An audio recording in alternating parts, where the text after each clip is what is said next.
Welcome to Business Innovators Radio, featuring industry influencers and trendsetters sharing proven strategies to help you build a better life right now. All right, everyone. Thanks for joining me today. This is James. Welcome back. And today I'm speaking with Kevin Parker, who's joining me from Staten Island, New York. And Kevin, welcome to the show. Thank you very much. I'm honored to be on your podcast and speak to your guests. Cool. Awesome. Tell me a little bit about True Warrior and how you are helping your clients. I'm really interested to learn more about what you're doing there. So at True Warrior, we work with specifically people that are struggling with addiction. I specialize in empowering young men that are struggling with addiction by coaching them and unlocking their fullest potential. And what do you see as one of the biggest problems you help specialize in solving with these young men? Like, I know they can really get stuck, right? Like this kind of maybe just haven't found their path yet because they got some sort of issues within their family or something like that, right? Yeah, you're absolutely right. See, when it comes to young people and addiction, most of them have been struggling for the majority of their adult life, and all they know is the lifestyle that they've been living, and they're filling a void in an unhealthy way, and they don't have any fulfillment in their life and any real purpose, and they're scared to make any changes because it's really all that they know. But what I do is I step in and I show them that they have unlimited potential, and there's absolutely anything in the world that they could do if they just apply themselves. When they get their minds clear and sober, the opportunities and possibilities are absolutely endless, and I'm there to guide them and coach them in the process to finding just that. Yeah, I bet that's pretty amazing to see that happen, like to see their eyes open up to the possibilities, right? Like you're really doing some life skills, some life coaching, like to show them like what's really available.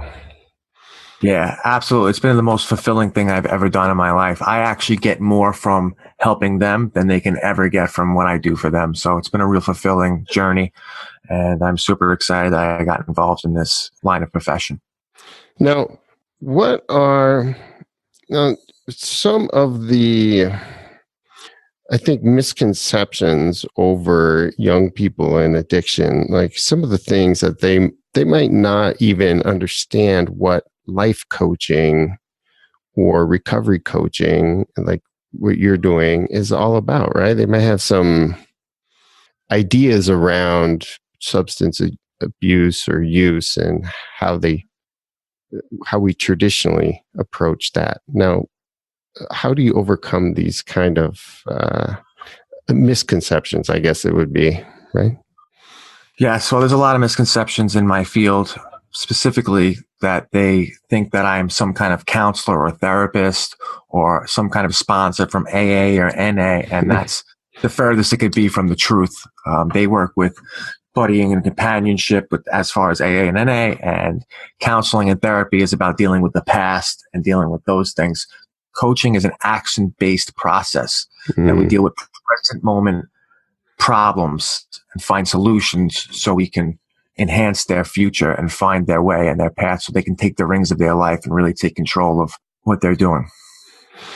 Yeah, now you mentioned that a lot of these younger men, like a large majority of their adult life, they've probably been in this kind of struggle. Like this is what they know, and this may be part of their identity. Do you see these guys kind of fearing change? Like they're not exactly sure what's out there, and so they're more comfortable actually staying within that world? Yes, absolutely. People are comfortable in their comfort zone, so they are comfortable for what they know. And to break out of your comfort zone, you have to go into uncharted territories. And the fear of unknowing is the biggest fear in any human. And it can be scary if you don't have any guidance. But that's when you hire a professional like a coach. I give you professional coaching and guidance to steer you in the right direction and make your own decisions. But it's a safe way to go about charting the unknown. Do you see some of these guys just kind of being afraid that it might not work, or maybe they've tried something before that didn't work, so they're hesitant to try again? Yes, a lot of the time. A lot of people get interventions performed on them and they have not done successful or by a professional. And even when they go into a rehab facility or a detox, when they come out, they don't have the guidance. So they step into this new world. They're clean and they're sober, but they have no direction and they don't know where to go. They have no idea where to start. So immediately they fall back into their old patterns, which are obviously unhealthy, and they surround themselves with their used to and normal to them. So they fall right back into the old lifestyle. And the traditional ways of AA and NA and all these different things, they're great for a lot of people, but a lot of people also don't resonate with that. And some people don't like talking about their past problems, and they've done all of these different avenues, but coaching is a completely different process. And I find it very powerful, especially that I went through it and I've been dealing with it. And I find it probably the most effective way to deal with coaching because it's a guide by a professional that knows exactly how to go about these things in life. Yeah, you bring up a good point. Like maybe some of these guys are coming from like a traditional rehab, right? Like they got sent there maybe by their families or by a court system or something, right? And do you find yourself being a good longer term support for these guys then? Because like you say, if they don't have that, they might just slide right back into their old community, so to speak. Yes, that's definitely true. I actually hold interventions, but what I also tell my clients when I hold them, this is not the cure-all for addiction. This is merely the first step on getting your mind clear so you're open to suggestions. So a lot of people step out of rehab, I'm cured, I got this, and they just fall back into the same patterns. But I typically work with a client for at least 6 months after they get out of a rehab facility or they get themselves clean and sober by cold turkey or whatever means that they decide to do it. But that first 6 months is absolutely vital to creating a life that fills that void, and you get fulfillment and passion. You align your skills and your passion to find a true purpose that ignites you and gives you that fuel to just do what you need to do in your life and not get complacent and fall back into the things that you normally done. Right. It's so much of it. Correct me if I'm wrong. It sounds like it's about creating a brand new lifestyle that these guys really love, right? They get passionate about.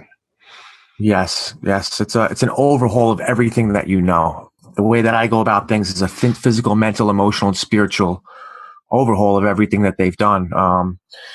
As far as nutrition and exercise and thought processes and the social environment that you're in, the hobbies that you do, the things that you surround yourself with, it's completely changed, and we find a more healthy way to live. And it's very different from what they're used to, but it's absolutely necessary because there's a lot of triggers in your social environment and your life, say in your family or your friends, your job, the hobbies that you do that bring you back to those old patterns. And what I'm trying to do is disrupt those patterns and create new things in their life.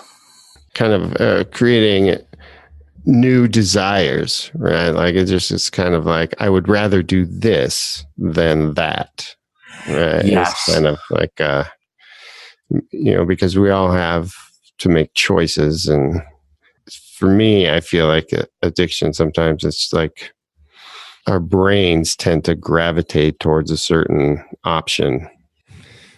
We're trying to create new channels, right? And it's different, better options. Like you're saying, nutrition is a great example, right? Yes. See, addiction changes the chemical makeup of your brain. So you have to really work on a physiological level. Start moving and creating different emotions. I always tell everybody, because I dealt with addiction throughout my life, and I always tell everybody, you don't know freedom until you're a slave to addiction.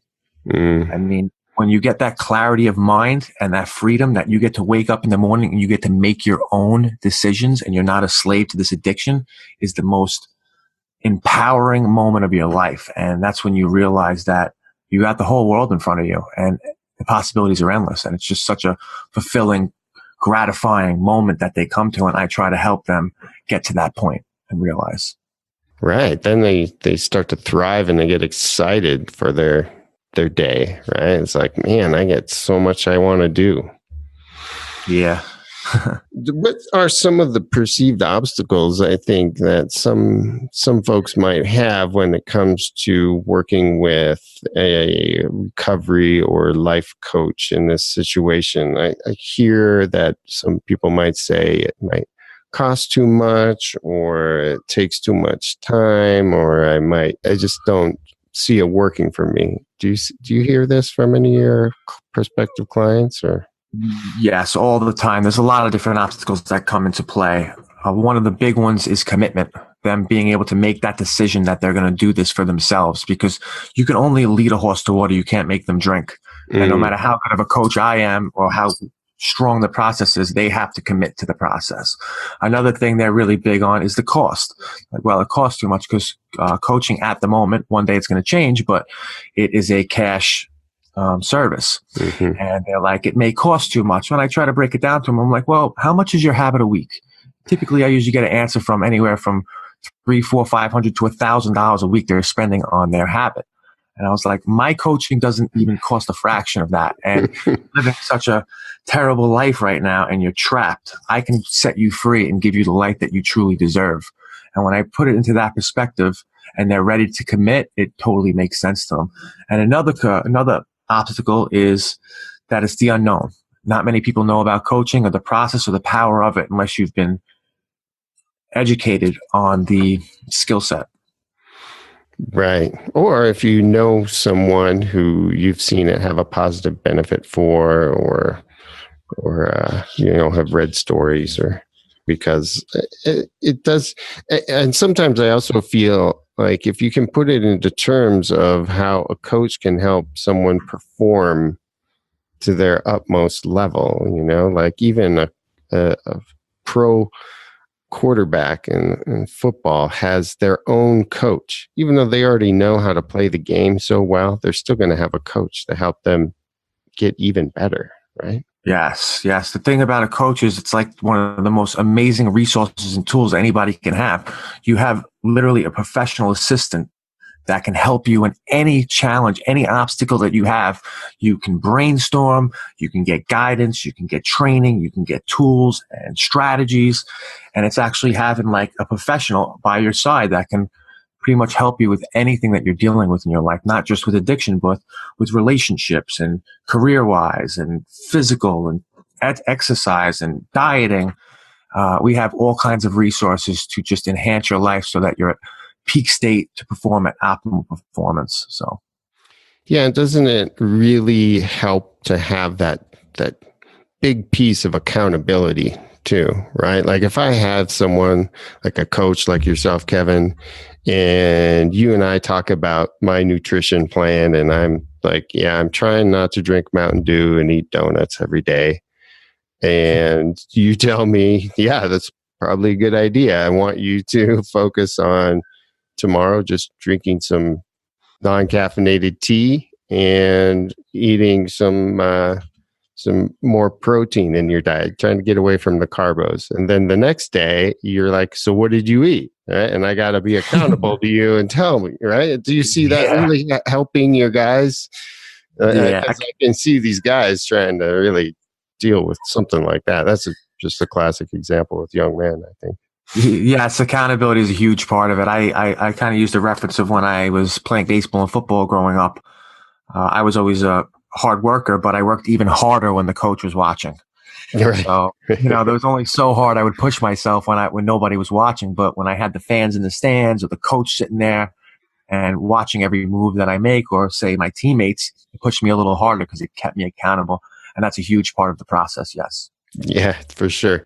Do you have any stories? I mean, you don't have to use any names or anything of some guys that we can give the listeners a good example of someone who you've worked with that they came in and you helped them overcome their challenges, and now they're moving on to a much better path.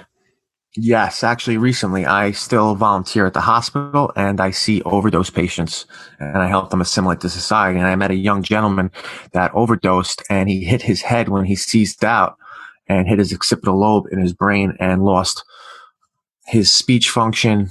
And he has a speech impediment and balance and he's pretty much blind. And when I met him, he was completely hopeless and he had no hope for nothing. He's like, what use do I have in this world? And through my speaking engagements and him hearing about me, he got really inspired in what I do. He was like, I would love to do what you do, speak to kids in schools and all of this. I was like, well, and I took him on as a client. And through a 10-week process, the change that I seen in this kid was unrecognizable. I mean, even his speech, the etiquette of his speech was so much more precise. This passion that he had, the way he would wake up, the way he would present himself, his drive, he had a purpose. He had a burning desire in him. He had something to look forward to. When you have a goal in sight, you know what direction to go in. When you're dealing with addiction or something like that, you're lost. You're hopeless. You have no drive. You don't know where you're going. And just over a few short weeks, I seen this incredible change in this kid. And every time I speak to him, he thanks me every single time for changing his life and giving him new purpose in his life. And that was just, it was absolutely mind blowing how incredible the process worked on him and how much he got out of it. So, wow. It sounds like he really became inspired to become a new person, you know, and just embrace life as it is now. Yeah, I'm actually going to hire him for one of my featured speakers at my next school event because I trained him to become a public speaker and he's getting actually pretty good. He has a little speech impediment.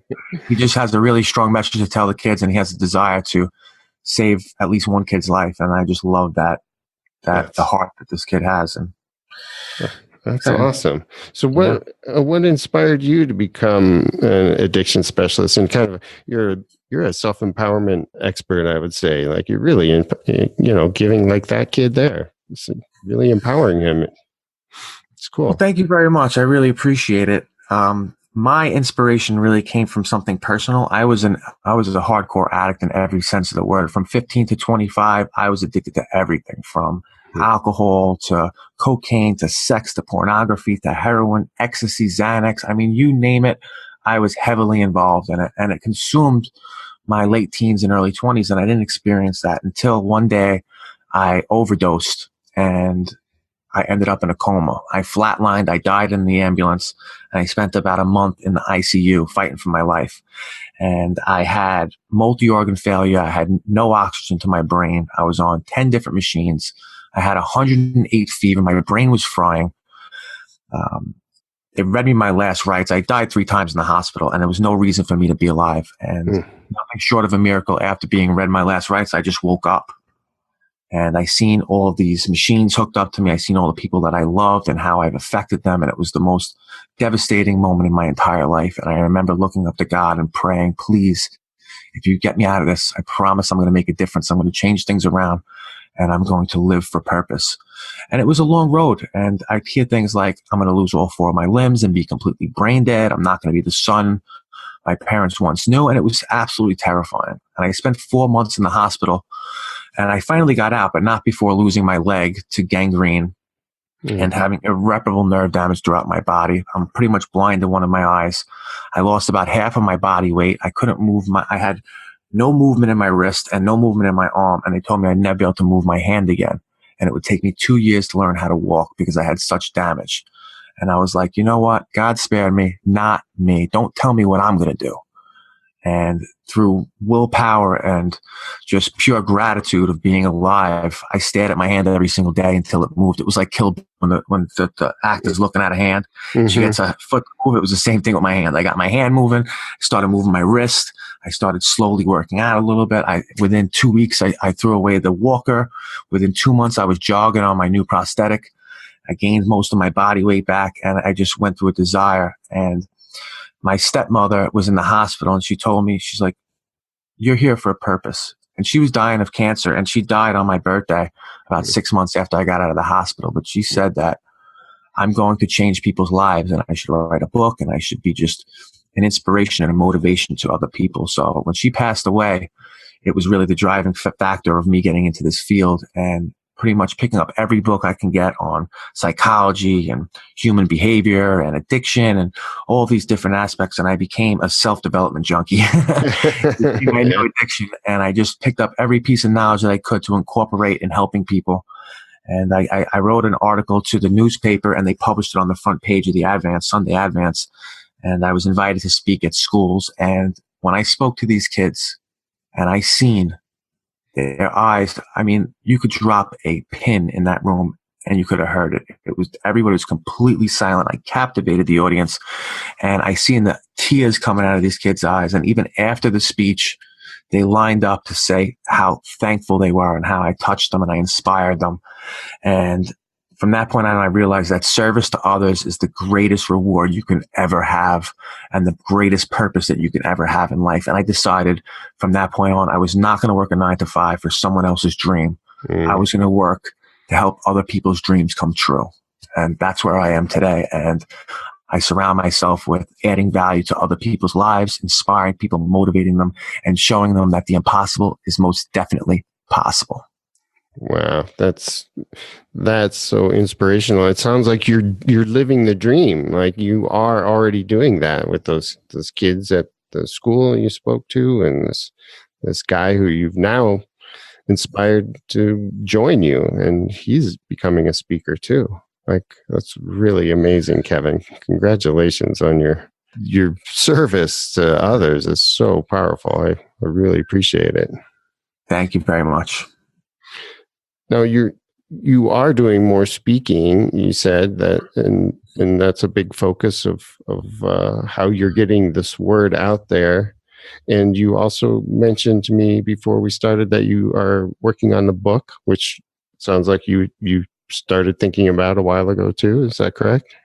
Yes. I speak at mostly schools, but any kind of convention or anything that is public to the people that need my message. I speak of anything from bullying to addiction to confidence to taking action. I mean, anything pretty much that's going to empower the audience. I've written a speech for, and I've worked on, and I just really want to impact people in a positive light. And the book that I'm writing is pretty much all of the life lessons that I've learned through my addiction and through the interactions with the people that I've affected and the experiences that I've had. And then the second part is like the struggle of me rehabilitating in the hospital and going past unstoppable odds and just showing people that anything is possible. When people tell you you can't do something, just push harder. They can't tell you what you're capable of. Mm-hmm. It's absolutely amazing what you're capable of when you put your mind to it and you say, and you decide not to accept any fate. And then at the third part of the book is the culmination of all that I've learned and the uplifting of bringing myself to a life that I truly desire and love, and living on my terms and taking back my life and showing people that anything is possible. And no matter how hopeless and dark life seems to be, regardless of the circumstances, there's always a way to look at those experiences and those challenges and turn them around, not as a weakness, but rather as your biggest strength. And if you could turn your biggest weakness into your biggest strength, you are unstoppable and nobody can touch you. And you can accomplish anything your heart desires. Yeah, it's so true. It's so true. And folks like you are just what a lot of people need to help them realize that it's all within us to do what we want, to accomplish what we want. But we have to be inspired sometimes by stories like yours. And that's sounds like a great book. I can't wait to see it when it comes out or read it when it comes out. Thank you. Like I say, every time I finish a speech, if I can save one kid, one family from going through what I went through, then every single thing I ever went through was all worth it. And I'm just so grateful and thankful that I got to experience these challenges, to see it firsthand of what's possible and what you can do if you put your mind to it. Yeah, that's great. Let's say, before we close out here, I have another question. But some people might have a few questions when they're considering hiring a coach like yourself. What is probably one of the most important things that these young men who are struggling with addiction or trouble finding themselves, what should they consider when evaluating a coach or even an interventionist if a family is looking for an interventionist? I know you mentioned you do that as well. Well, typically when it comes to interventions, it has to be with the services, because specifically when I would work with interventions, you have to match up with the client. I wouldn't hold an intervention on a 60-year-old lady because I have nothing to resonate with her and really connect with her.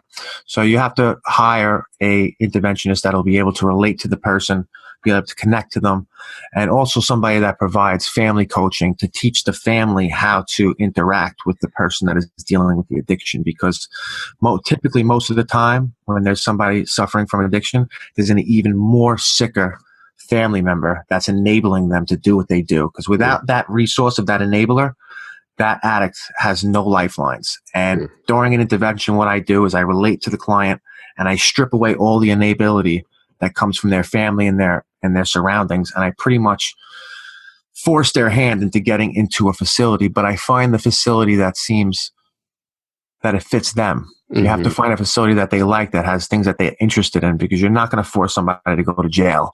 It has to have some kind of commodities in it that are interesting to the person that you're sending them to. Right. And also the aftercare of a intervention is very, very important, that they're going to follow up on you. They're going to guide you when you come back to the world, because when you come back to the world, you're empty. You were filling that void and that hole with drugs and addiction. Now that hole's in your heart and you need something to fill it.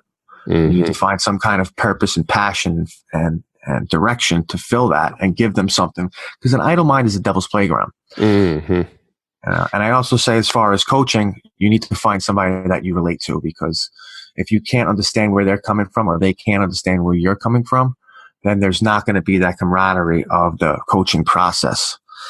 And I would just do the research on who you're hiring and if that they're passionate about it and their heart's in the right place, because some people are obviously in it for the wrong reasons. Yeah. Not saying everybody, but you have to really be careful on who you're hiring. Yeah, that's a good point.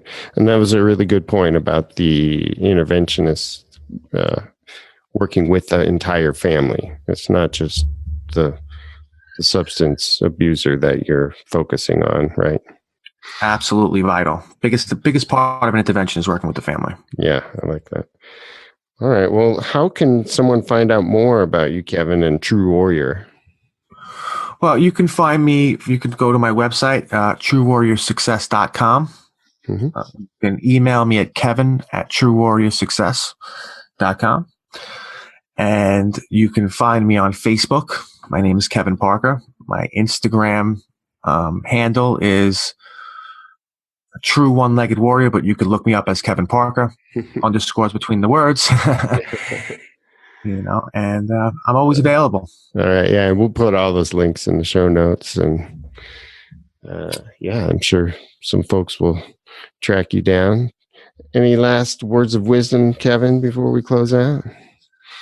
I just want to tell people that are dealing with addiction, or dealing with a family member that's dealing with addiction, that you don't know what's available to you until you experience it. When you get over that hump and you get that clarity of mind and you're put in the right environment for success, it is the most amazing feeling. There is no high, no buzz that'll ever get the joy and the fulfillment and the gratitude in your heart and in your life than there is when being clear and making your own decisions. And that goes for family members that see their family members struggling. Just give them the opportunity to be in the right decision. Let them taste sobriety and freedom, because once they get a full experience of that, they'll never want to turn back. And you put them in the right environment, and they're not gonna go back to their old ways. So do them the favor and give yourself the opportunity and the gift of giving yourself a second shot at life. Yeah, that's good. That's great. And I just was reminded that what you're doing by getting the message out there of what you do for people is so important, because many people don't know these kinds of support services are available. When people think about addiction support and help, they immediately think of probably two things. They think of AA or NA and the traditional treatment center, but they don't understand that there are recovery coaches and peer support services and other things available within their community or online. They can get a hold of you from anywhere, right? We're not tied to being in New York if we want your help, are we? No, absolutely. If it's an intensive program, I can actually visit for a week or so or something like that, especially interventions and things like that. But I also do through Zoom calls, I do virtual coaching sessions so I can serve a larger audience in different areas. And just on the thing on AA and sponsorship and everything, those things are extremely powerful because you're the culmination of the 5 people you hang out with the most. Mm-hmm. So if you're hanging out with sober people that are doing things in their life, you're going to rub off on them. They're going to rub off on you. You know, it might not be for everybody, but it's definitely a good start, or at least plugging yourself in to a new social gathering, new club Mm-hmm. that are doing something with their lives opposed to sitting around and doing drugs. So it's always a very good asset and tool to have in your tool belt. Yeah, I've heard of some great success stories with some online kind of group coaching and support through Zoom, where people can call in from anywhere in the world, really, and be with a support community that totally understands everything, right? That's a big piece right there. Yeah, I do. I do. Live, we are Recovery Warrior support groups in Staten Island, but I'm actually opening up a group web group very shortly. So that'll be another resource for my clients and the people that are struggling with their addictions. Awesome. Cool. Well, thank you so much, Kevin. It's been great chatting with you, and I really appreciate what you're doing out there for everyone. It was an absolute pleasure, and it was very nice to meet you and speak to your guests. All right. Take care. Take care. Bye. Thanks for listening to Business Innovators Radio. To hear all episodes featuring leading industry influencers and trendsetters, visit us online at businessinnovatorsradio.com today.